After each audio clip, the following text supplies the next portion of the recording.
նյութի հետ կապված ձեր կարծիքն եմ ուզում ասեք հետքներ հրապարակել այդ մասին, որ հնդկական դեղեր են Հայաստան եկել ուռուցքաբանության հետ կապված եւ հենց առողջապահության նախարարությունն է թույլտվություն տվել այդ ընկերությանը, բայց դեղերը պարզվում է բավական անարդյունավետ են։ Ինչու է թույլտվություն տվել, եթե որակը պարզել եւ ինչ անգամ։ Ես վերում եմ։ Հետքը ինչպես կարող է պարզել դեղի անարդյունավետությունը, հետքը ունի լաբորատոր կարողություններ։ Ես ծանոթ չեմ հոդվածին, բայց ինքը հարցը արդեն խնդրահարույց է։ Հետքը չի կարող ուրեմն դեղի անարդյունավետության հետ կապված եզրակացության գալ։ Ես իհարկե կծանոթանամ ինչումն է բանը, ով պիտի տար, առողջապահության նախարարությունը պիտի տար թույլտվություն ներկրման, եւ ես նորից եմ կրկնում, պետք չի թիրախավորել որևէ երկրի արտադրություն, եւ այստեղ պետք է շատ զգույշ լինենք։ Հնդկաստանում այսօր արտադրվում է ամբողջ աշխարհի, մի օրինակ բերեմ, պատվաստանյութերի 60%-ը եւ դրանք բարձրակարգ արտադրություն է։ Եթե կա կոնկրետ որևէ դեղի հետ կապված, կխնդրեմ գրավոր դիմել մեզ, մենք կիրականացնենք մասնագիտական փորձաքննական աշխատանք եւ արդյունքի մասին իհարկե մեր քաղաքացիներին տեղյակ կպահենք, բայց պիտի լուրջ մոտենալ։ Ես որևէ բան առումով խնդիրներ ունեն։ Ես որևէ բան չհերքեցի, ես ասեցի, դուք ասում եք հետքը ասում է անարդյունավետ է, հետքը չի կարող նման պնդում անել, չի կարող նման պնդում անել, տեսեք, դեղի, որակի։ Ասեք, տիկին նախարար, եթե կարծում եք, որ այդպես չի, եթե թույլտվություն եք տվել ընկերության, նշանակում է դուք պետք է փորձարկություն անցած։ Ես մինչև հոդվածին չծանոթանամ, որևէ հավելյալ բան չեմ ասի։ Նորից կրկնում եմ, դեղի որակի հետ կապված կարող է եզրակացություն տալ միայն մասնագիտական կառույցը, որը ունի փաստաթղթերի փորձաքննության եւ որակի լաբորատոր փորձաքննության արդյունքներ։ Այսքանը։ Կներեք, տիկին նախարար, հիմա քանի որ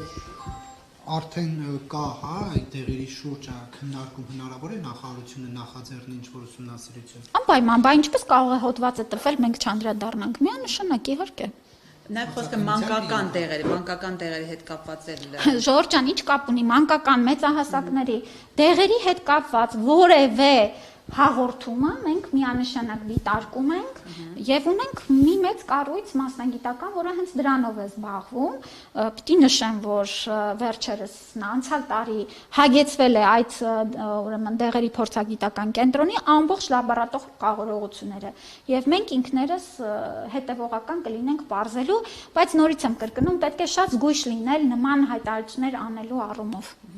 Տիկին նախարար, կան տեղեկություններ, որ հնարավոր է առողջապահության եւ աշխատանքի ու սոցիալական հարցերի նախարարությունները միավորվեն, այս հարցը նաեւ պարոն Թորոսյանին ենք տվել, դուք ինչպես եք մեկնաբանում։ Ինչ ասեց միավորվել, ինքը չէ։ Ես նման տեղեկություններ չունեմ, նման քննարկումների, անգամ քննարկումների մասին լուր չունեմ, լսել եմ էլի մամուլից եմ նրան կարծիքներ լսել։ Արսեն Թորոսյանին էին տեսնում ըստ մամուլի շրջանառու լուրերի, որ սուպեր նախարար նա է լինում։ Այս առումով եւս մտահոգություն չունեք, որ դուք բացարձակ։ Ես կարծում եմ, որ պարոն Թորոսյանը շատ լավ առողջապահության նախարար է եղել եւ հիմա էլ սոցիալական աշխատանքի եւ սոցիալական ապահովության նախարար է։ Ես կարծում եմ, նրանք ունեն իրենց կոնկրետ գործառույթներն ու եւ շրջանակը, առողջապահության նախարարությունը իր եւ որևէ անգամ նախկինում,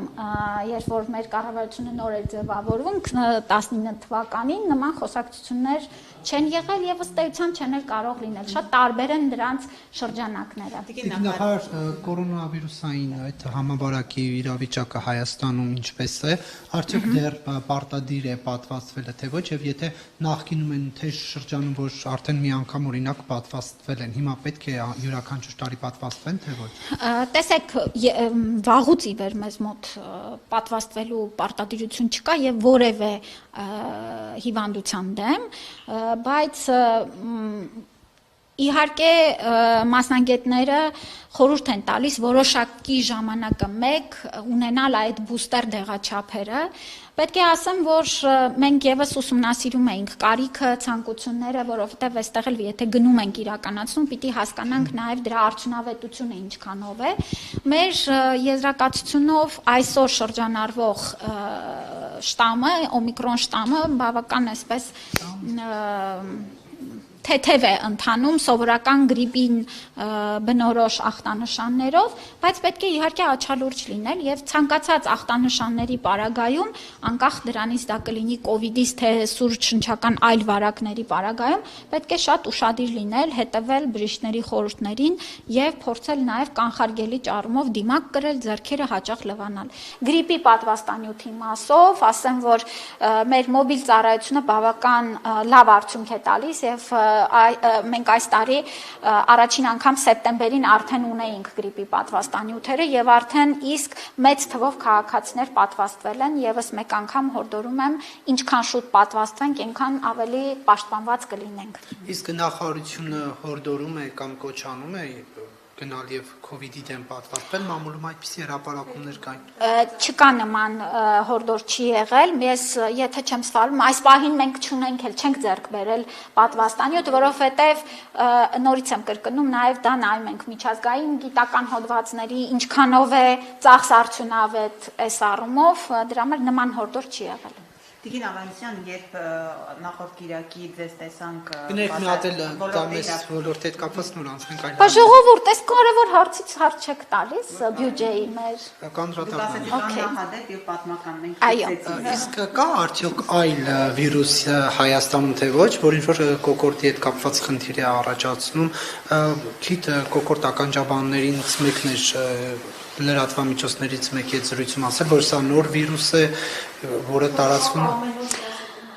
Տեսեք, նախ սուրճ շնչական վարակները ունենում են տարբեր ձևեր եւ այս առումով մենք մոնիտորինգ իրականացնում ենք թե բժշկական կենտրոններում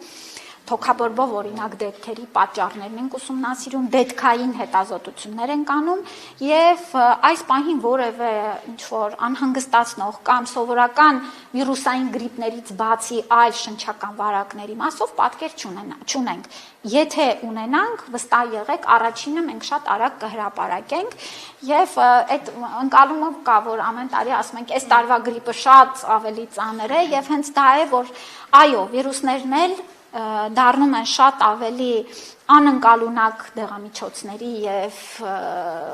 այլ բաների նկատմամբ դրա ամենակարևորը պատվաստվելն է, որովհետեւ ամեն տարվա պատվաստանյութը հենց կոնկրետ տարվա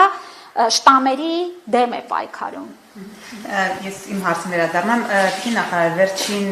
Կիրակի, նախորդ Կիրակի, որ դուք մասնակցում եք պատարագին, կրկին համացանցով ակտիվ շրջանառվում էր այն տեղեկությունը կամ հիշեցնում էին հերթական անգամ, որ դուք առաքելական եկեղեցու հետևորդ չեք, ձեր ամուսնու գործոններին շրջանառվում, որ ավետարանչական եկեղեցու հետևորդները ինչ գործ ունեն, օրինակ եթե նույնիսկ դա այսպես ասած կեղծ պատարագ է։ Իսկ հրապարակողները որտեղից գիտեն, որ ես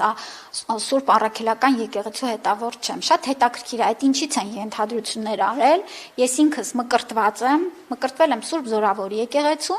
եւ հանդիսանում եմ մեր առաքելական եկեղեցու հետևորդ։ Իսկ թե իմ ամուսինը ավետարանչական է, դա կարծում եմ որևէ այստեղ առնչություն չունի։ Բախում չկա ձեր Իմ ու ամուսնուս կրոնական ամենևին հիանալի հարաբերություններ ունենք եւ սիրով եւ խաղաղությամբ ապրում ենք։ Ունենք 3 երեխա։ Բայց այնուհանդերձ պատարակը, որ Մայրաթորի կողմից կարգալույց հռչակված արդեն հոգևորականի կողմից էր, չգիտեմ ինչպես է ձևակերպվում, հարցը պետք է հոգևորականացնել, թե չէ ամեն դեպքում Մայրաթորը կարգալույց արել, դուք ինչպես եք վերաբերում դրան։ Դե ըստ էության կարգալույց անելու հիմքերը, ուզում եմ հասկանալ որն են եղել հիմքերը, որ կարգալույց արվել, եւ ըստ էության Տեր Արամն էլ շատ հստակ կերպով ներկայացվեց, որ չի ընդունվում կարգալույց անելու այդ, չգիտեմ, այդ ծանուցումը թե ինչ է, նրան չեն լսել եւ հիմքերն էլ ըստ էության չեն կարող լինել նրան կարգալույց անելու։ Ես առաջին անգամ չէ որ հովանավանքում էի եւ վերջին տարիներին առիթ ունեցել էի լինելու այնտեղ եւ նորից պիտի կրկնեմ, որ համայնքի նաեւ վերաբերմունքը, նրանց այն սերն ու հարգանքը, որ վայելում է Տեր Արամը, իսկապես բացառիկ է եւ այդ օրն էլ գյուղի բնակիչների հետ շփումները եւս մեկ անգամ դա հաստատեցին, որ համայնքը Այս կիրակի եք գնալու։ Գիտեք, գնալու եմ, ինչու եմ նաև գնալու, որովհետև առիթ ունեցա մի քանի տուն մտնելու եւ խոսելու գյուղացի մեր բարեկամների հետ եւ հասկանում եմ, որ չի կարելի թողել անարդարության առաջ ամբողջ Հովանավանքի համայնքը եւ պետք է կանգնել անարդարությունը թույլ չտալ շարունակելու եւ նորից իսկ այն հարցերը, որ ուղղվել են կաթողիկոսին, ստացել են պատասխան, հետաքրքիր է։ Եվ կարծում եմ այն հարցերը, որոնք ուղղվել են եւ նրա կուսակրոնության հետ կապված, հենց հիմք են կարգալույց անելու նրան։ Հիմա եթե կաթողիկոսին հեռացնելու հավաք կազմակերպվի, ինչի մասին արդեն Փաշինյանը անոսել է, դուք կմասնակցեք։ Տեսեք, հավաքը որն է, հենց Կիրակի օրը։ Դե ինքն ասում էր սիրո հանդուրժողականության հավաք ենք անելու, ոչ մի հենց այդ է։ Լինել ժողովուրդ, ես կարծում եմ, որ Կիրակի օրվա բազմամարդությունը եւ մարդկանց այնտեղ լինելը, կանգնելը Տեր Արամի կողքը, դրանից ավելի նշան որն է։ 700 հոգի հազիվ մարդ էր, ասում են այդքան ռեսուրսներով, այնտեղ էիք դուք։ Ասում են մոտ 700 Չէ, դուք այնտեղ եք։ Ես այնտեղ էի։ Ինչքանի մարդ էր։ Բազմամարդ էր։ Հաշվարկ չեմ արել, դրանով չէի զբաղված։ 3000 մարդը բավարար է, որպեսզի գնան եւ կաթողիկոսին հեռացնելու պահանջներ կայացնեն։ Գիտեք, ամբողջ տարածքը լիքն էր մարդկանցով, հաշվարկ ոչ արել են, ոչ էլ հետաքրքիր է, կարծում եմ հավաքը դրա մասին չէր, դա միտինգ չէր, որ հաշվենք, բայց մարդկանց այնտեղ լինելը, պատարակը, խորհուրդը բավական է եզրահանգումներ անելու համար։ Ձեր դիտարկմամբ տիկին նախարար, եկեղեցի իշխանություն այս հակամարտությունը, որը արդեն մի քանի ամիս չկա որևէ եկեղեցի իշխանություն հակամարտություն։ Որոշ սպասավորներ եւ իշխանություն հակամարտությունը ինչ հանգուցալուծում կստանա, դուք խոսում եք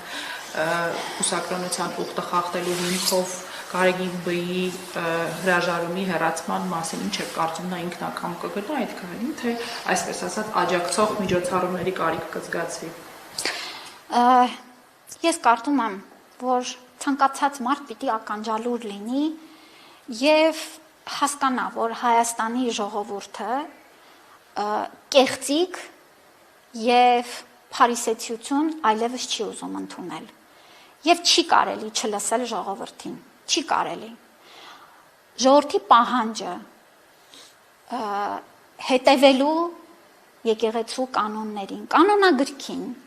եւ ի վերջո բացատրություն տալու ժողովուրդ, որ մենք իրավունք ունենք, չէ, որպես հոտ պահանջելու, որ մեր հոգեվոր սպասավորները հետևեն եկեղեցական կանոնագրքին, սա է հարցը։ Շատ կոնկրետ է ուղղված հարցը եւ ժողովուրդն էլ ակնկալում է պատասխան եւ պատասխան գործողություններ։ Եվ չի կարող այս վիճակը այսպես օթում կախված մնալ, անհնար է։ Հայաստանի Հանրապետության քաղաքացիները ուզում են ապրել ազնիվ փոխհարաբերությունների շրջանակում։ Եվ դրանից ելնելով էլ ժողովուրդը 2000-ական թվականներին շատ մեծ փորձություններով անցավ, բռնության ենթարկվեց, բայց մեկ քայլ հետ չկանգնեց եւ ի վերջո 2018 թվականին հասավ ոչ բռնի, թավշյա հեղափոխությանը, փոխեց իշխանությանը եւ սա է կարևորը։ Եվ հասանք այնտեղ, որ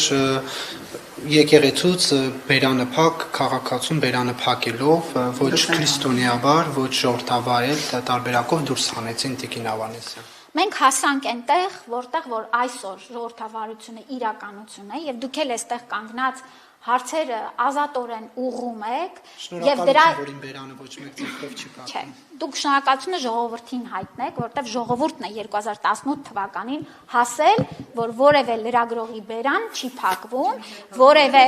օй, տներեք էլի, դուք այն ժամանակ չեք աշխատել։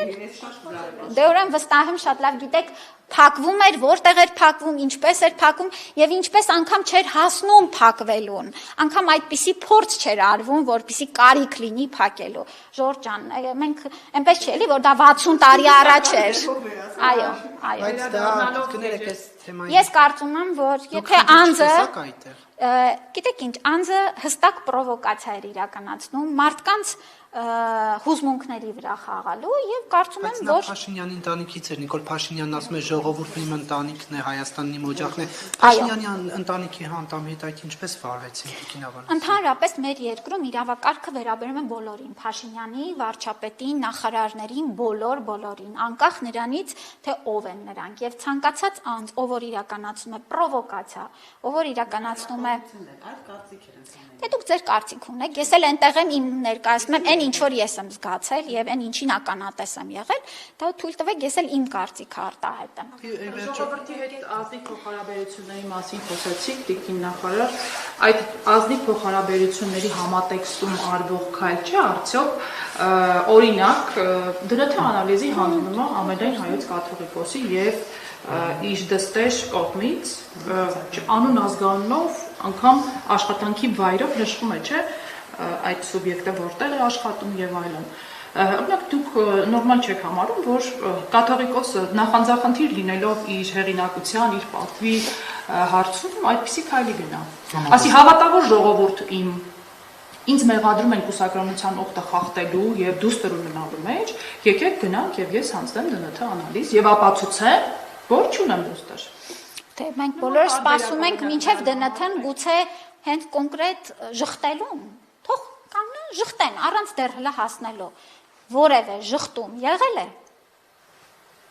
Վերբալ առումով ոչ։ Վերջ։